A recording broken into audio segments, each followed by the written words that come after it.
All right, welcome back to the channel. It's your boy Fanon, and here we go again in the back and forth world of the lightweight division.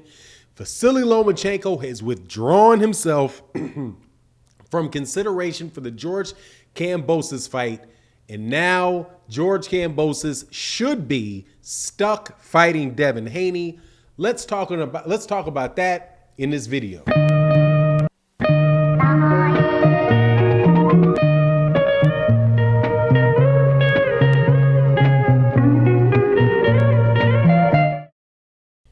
All right, welcome back to the channel. It's your boy Fanon. We're going to talk about the lightweight division in this video.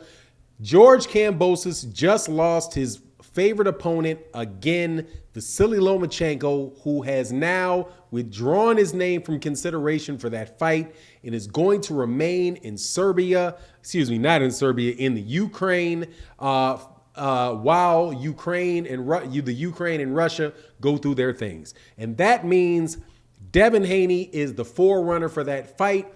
And in fact, the negotiations are said to have begun. But before I get into that, let me say welcome back to the channel if you are a subscriber. If you're not a subscriber, most definitely hope that you accept my invitation to hit the subscribe button and hit the bell icon so you can be notified of when we release more videos. And thank you guys so much for your support. All right, so back and forth. Devin Haney and George Kambosos went back and forth for a long time about those two fighting. Deal could not be worked out between DAZN and George Kambosos' team. So that goes away. Vasily Lomachenko steps in and makes an offer that George Kambosos accepted, and they were supposed to have a fight June 5th in Australia. Then comes out that the stuff happens with the Ukraine. Lomachenko goes, he says he's not going to be able to do the fight for obvious reasons. Then it ping-pongs back again to Vasily Lomachenko, according to Bob Arum, having been approved to train outside of the Ukraine for the fight with George Kambosos. And then just as quick, it whips right back around to Vasily Lomachenko saying, no, I can't do the fight. I'm in the Ukraine. I can't leave my family in the Ukraine. I'm sticking with the armed forces in the Ukraine. And Lou DiBella now having reached back out to Matchroom to try to make a fight with Devin Haney. So Devin Haney, George Kambosos then takes to Twitter and says, so this is how you know it's officially back on. George Kambosos says to Devin Haney, when the gate is closed, the little dogs bark and is full of energy. But let's see when the gate is fully open, if the little dog still has the same energy. Tick tock, like you're on the clock. Are you going to make the fight or what? Devin Haney responds, my energy will forever be the same. You were forced into this position. Let's not confuse the people. All right. Let's not confuse the people is absolutely impossible, because right now ain't nothing but confusion reigning on this. So it seems now that the fight is going to be made, should be made, between George Kambosos and Devin Haney. However, pardon me if I pump the brakes on that a little bit and say, all right, what is going to come from left field in order to prevent this fight from happening? Personally, I'm glad and I hope that Devin Haney gets this fight. Devin Haney and George Kambosos, if they fight, that ends all the nonsense about undisputed champion and all of that stuff. And also, it means Devin Haney is going to be the undisputed champion. I cannot see George Kambosos beating Devin Haney in a boxing match. Devin Haney is a much better fighter than George Kambosos. The only thing that I would say that where there's might be a problem is because the fight has to be in Australia. And depending on how they go about it, home court advantage absolutely positively could be in effect. If you have George Kambosos that is really seeking after and trying to start a fight, a real exchange with Devin Haney, and Devin Haney is pot shotting, fighting on the back foot and all that, you know, there's an off chance. And even this, I think the skill set between the two of these guys is so significant that it is an off chance that George Kambosos can get a robbery out there in Australia. But we've seen like things like that happen before, which is why, to me, I'm going to find it really, really interesting to see, even with no Vasily Lomachenko option, and even with no option for Gervonta Tank Davis, if George Kambosos cannot find himself a way to get a lower payday to continue to hold on to his belts for one more fight and try to make that fight with Vasily Lomachenko. For me, all this conversation has been the entire time is about who's going to buy George Kambosos' belt.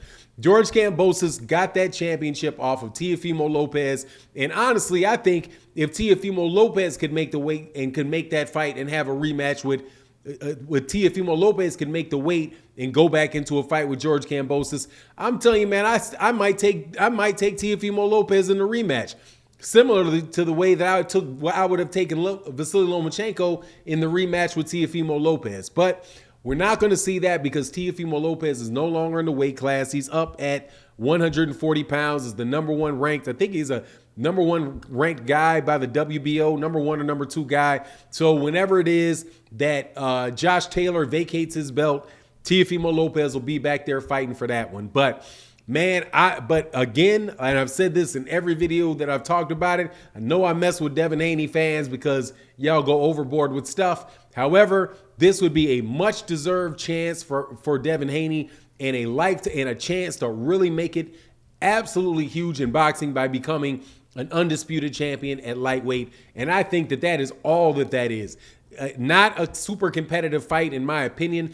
I may need to just go back and look at George Kambosos again and say, hey, man, are there some things that I just don't see with George Kambosos that other people say? I know he's definitely a tenacious fighter. He's somebody that's coming to fight and coming to mix it up. But when you're trying to come and mix it up and all of that with a guy like Devin Haney, who has such excellent timing, excellent footwork, George Kambosos has decent power, but not really big power that I think that Devin Haney really needs to be concerned with. I think he's going to be a little bit of a plaything for Devin Haney in this fight, man. Those are just two different levels of fighters. And if George Kambosos winds up taking the fight, my hat is going to go off to George Kambosos because there are fighters in this position, a lot of fighters in this position that wouldn't even do it. Now, I know that he tried to fight Lomachenko, right? But Lomachenko, in my opinion, is just as far gone a chance and fight as Devin Haney. But we'll see if this is the last of it.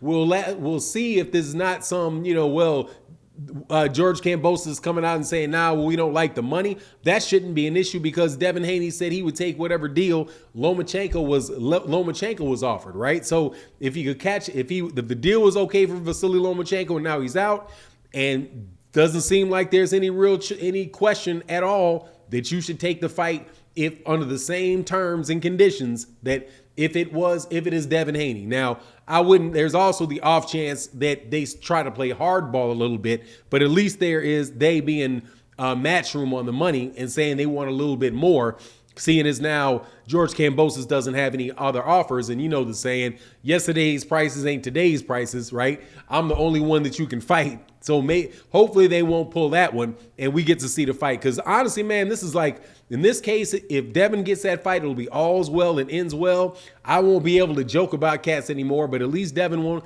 have to go to 140 pounds, which is a no man's land up there for him. But anyway, that's my take on the matter. You let me know what you think in the comment section. And with that, I'm out.